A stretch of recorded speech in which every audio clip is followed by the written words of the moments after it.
사도신경하심으로 우리의 신앙을 고백하겠습니다. 전능하사 천지를 만드신 하나님 아버지를 내가 믿사오며 그 외아들 우리 주 예수 그리스도를 믿사오니 이는 성녀로 잉태하사 동정녀 마리아에게 낳으시고 본디오 빌라도에게 고난을 받으사 십자가에 못 박혀 죽으시고 장사한 지 사흘 만에 죽은 자 가운데서 다시 살아나시며 하늘에 오르사 전능하신 하나님 우편에 앉아 계시다가 저리로서 산자와 죽은 자를 심판하러 오시리라. 성령을 믿사오며 거룩한 공예와 성도가 서로 교통하는 것과 죄를 사하여 주시는 것과 몸이 다시 사는 것과 영원히 사는 것을 믿사옵나이다. 아멘. 찬송가 535장 함께 가사를 먼저 읽도록 하겠습니다. 찬송가 535장입니다. 주 예수 대문 밖에 기다리셨으나 단단히 잠가두니 못 들어오시네. 나 주를 믿노라고 그 이름 부르나 문 밖에 세워두니 참 나의 수치라. 문 두드리는 손은 못 박힌 손이요 또 가시 면류관은 그 이마 둘렀네. 이처럼 기다리심 참 사랑이로다. 문 굳게 닫아두니 한없는 내 죄라. 주 예수 간곡하게 권하는 말씀이 내 죄로 죽은 나를 너 박대할소냐. 나 죄를 회개하고 곧 문을 엽니다. 드셔서 좌정하사 떠나지 마소서. 아멘. 이 시간 함께 찬양하시겠습니다.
오늘에게 주시는 하나님의 말씀은 예레미야 애가 4장 1절에서 10절의 말씀입니다.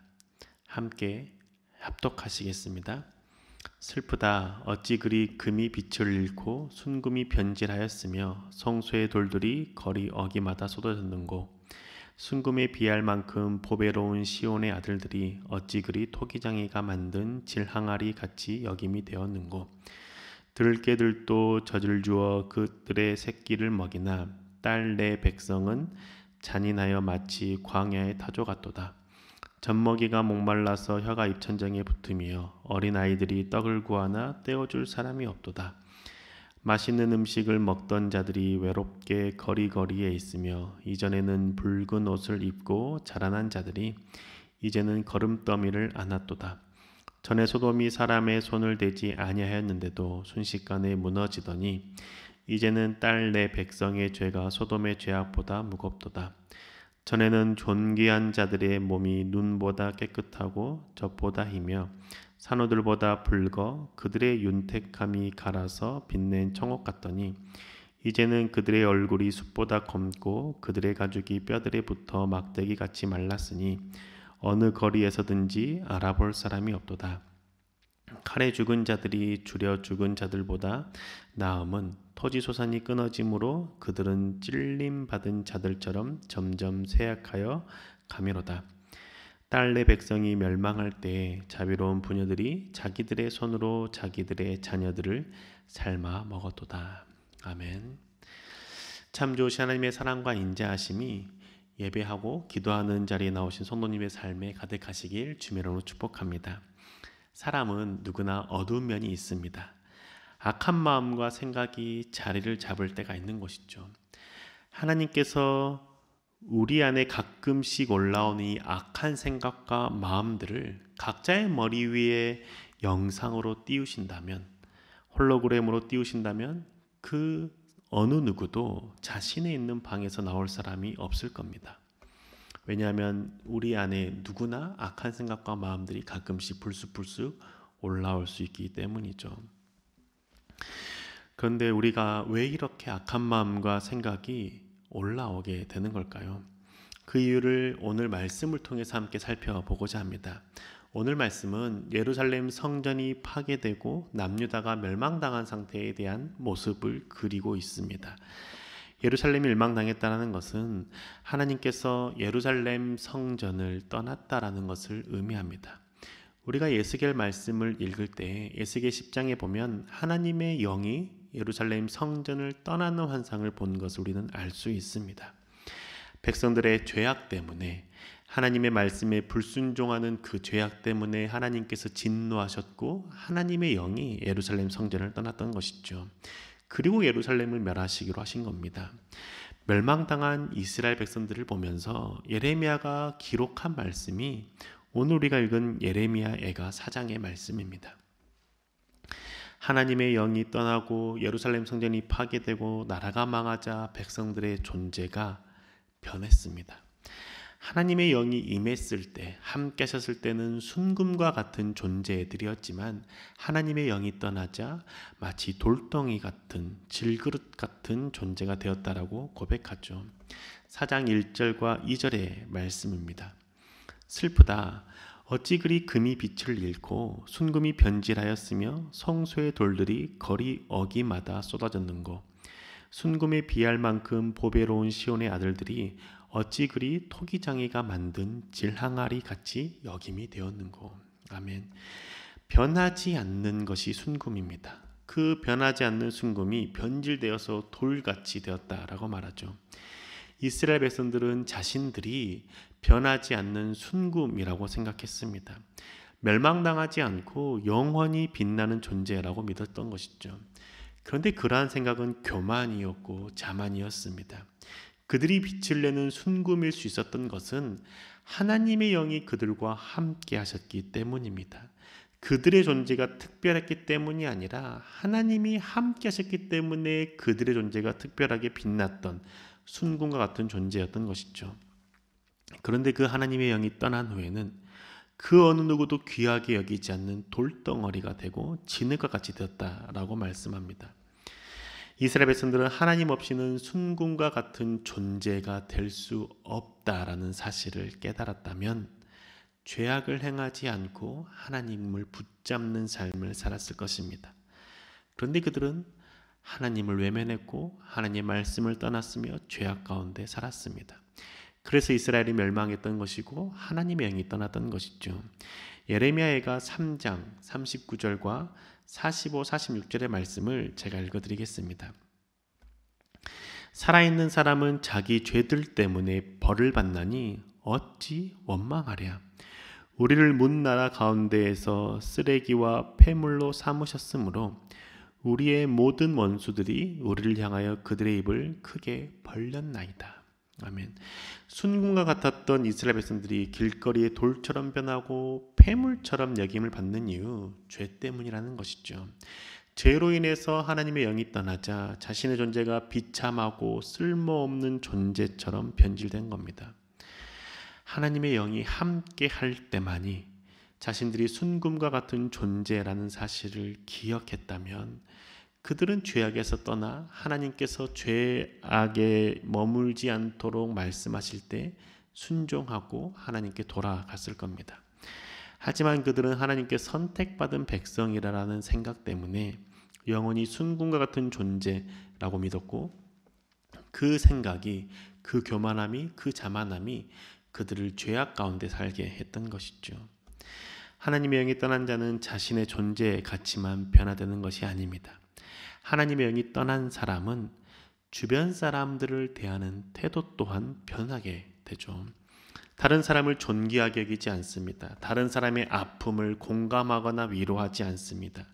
외면할 뿐입니다. 상대방의 아픔을 외면하고 내 자신만 잘 되면 괜찮다라고 여기며 살아가는 것이죠. 하나님께서는 나보다 남을 더 낮게 여기고 사랑하며 섬기고 살라라고 말씀하셨습니다. 하지만 그 하나님의 영을 외면했기 때문에, 그 하나님의 영이 함께하지 않기 때문에 그 사람들은 자기 자신만을 생각하며 살아가게 되는 것이죠. 그 모습을 예레미야가 4장 3절과 4절에 잘 기록하고 있습니다. 들깨들도 젖을 주어 그들의 새끼를 먹이나 딸 내 백성은 잔인하여 마치 광야의 타조 같도다. 젖먹이가 목말라서 혀가 입천장에 붙으며 어린아이들이 떡을 구하나 떼어줄 사람이 없도다. 아멘. 예레미야가 슬피 울면서 하는 말이 무엇입니까? 너희들의 모습이 마치 타조와 같다라고 말씀하시죠. 여기에서 말하는 타조의 특성은 자기 새끼만을 보호하려는 특성을 두고 하는 말입니다. 타조는 일부 다처제의 형태로 생활하기 때문에 수컷 타조 한 마리가 암컷 타조 최대 5마리까지 거느립니다. 그러면 암컷 타조들은 서로 힘겨루기를 해서 우두머리 암컷 타조를 선정하죠. 우두머리 암컷이 정해지면 그 외의 암컷들은 수컷과 관계를 맺어 낳은 알을 우두머리 암컷의 둥지에 둡니다. 그러면 우두머리 암컷은 자신이 낳은 알, 그 알을 가장 가운데 두고 다른 암컷들이 낳은 알들을 주변에 두게 되는 것이죠. 자신의 알만 가장 보호받는 자리에 두는 겁니다. 가장 안전한 자리에 두는 것이죠. 그러다 보니 알이 많아서 둥지에 넘치게 되면 그 흘러넘치는 다른 타조들의 알은 신경 쓰지 않습니다. 그리고 나서 알이 부화돼서 새끼가 태어나면 그 태어난 새끼 모두를 우두머리 암컷이 돌봅니다. 그런데 이렇게 그 새끼들을 다 돌보는 이유도 포식자로부터 자신의 새끼만큼은 보호하기 위해서라는 것이죠. 포식자가 자신들의 새끼들을 공격할 때 다른 타조가 낳은 알을 그 새끼가 공격받는 확률이 더 많아지기 때문에 다른 타조가 낳은 알까지 자신이 품고 새끼까지 거느리게 되는 것이죠. 이처럼 자신의 새끼만을 생각하고 다른 타조의 새끼는 생각하지 않는 마음, 그 마음이 이스라엘 백성 가운데 있다는 것이죠.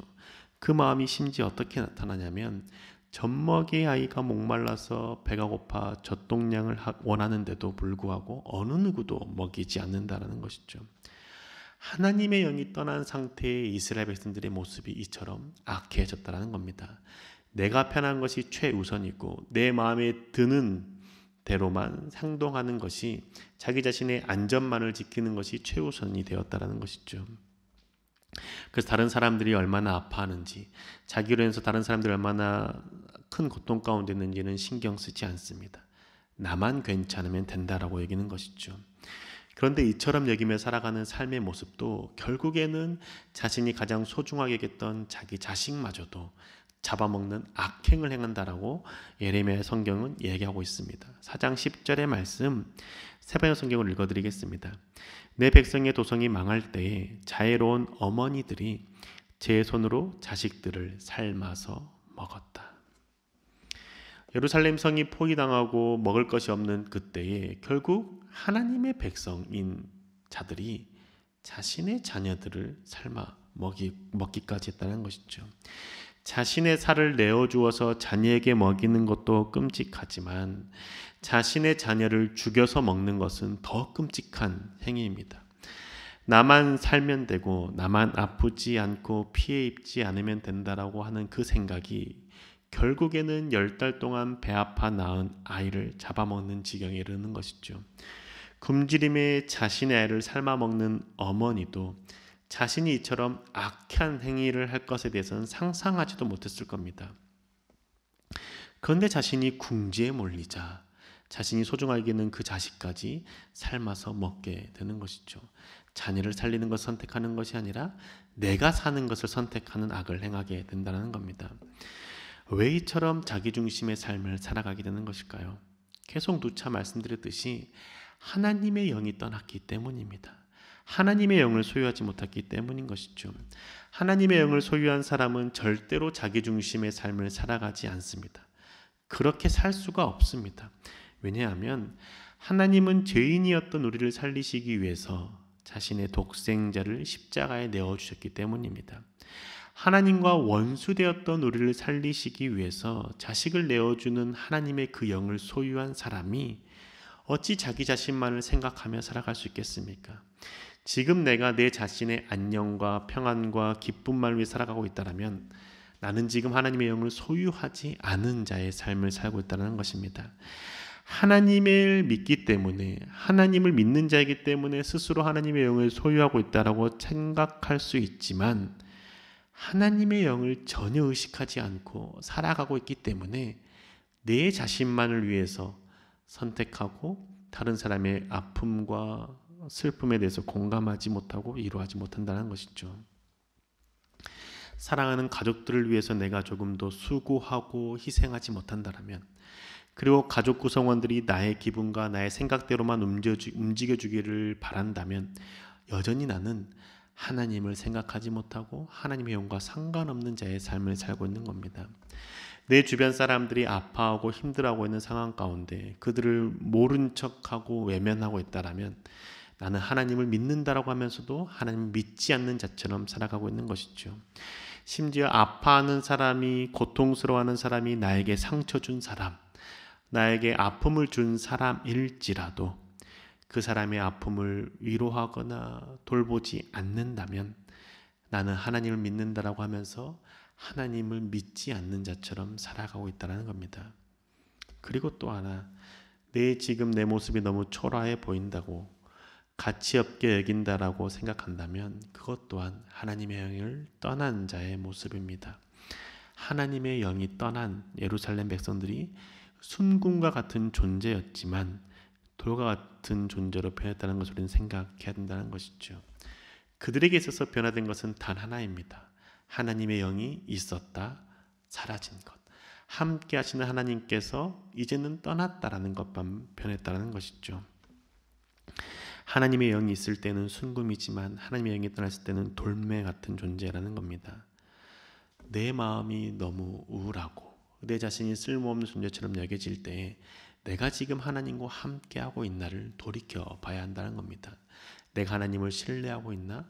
내가 하나님을 찾고 의지하고 있는지를 돌이켜 봐야 하는 것이죠.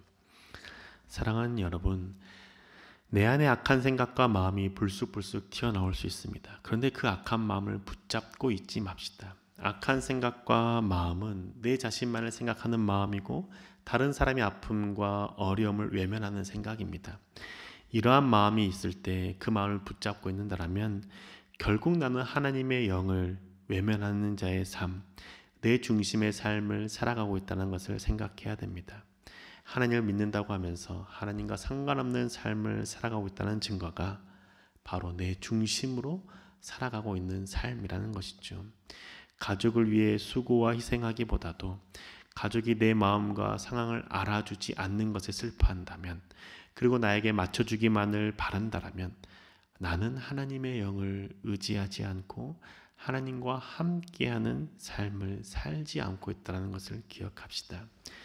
주님께서는 하나님과 원수되었던 우리를 살리시기 위해서 하나님의 독생자를 주셨다는 사실을 우리는 기억합시다. 그 영을 소유하고 있다라면, 그 성령 하나님과 함께하고 있다라면 내 중심의 삶에서 벗어나서 다른 사람을 위해서 낮아지는 삶, 다른 사람을 위해서 수고하는 삶을 살아갈 수 있을 겁니다. 하나님의 영을 소유한 자로 살아가면서 내 주변 사람들의 아픔과 어려움을 공감하고 위로하고 내 중심의 삶이 아닌 다른 사람을 섬기는 삶을 살아가시는 저와 교회 여러분 되시길 주의 이름으로 축복합니다. 이 시간 함께 기도하겠습니다.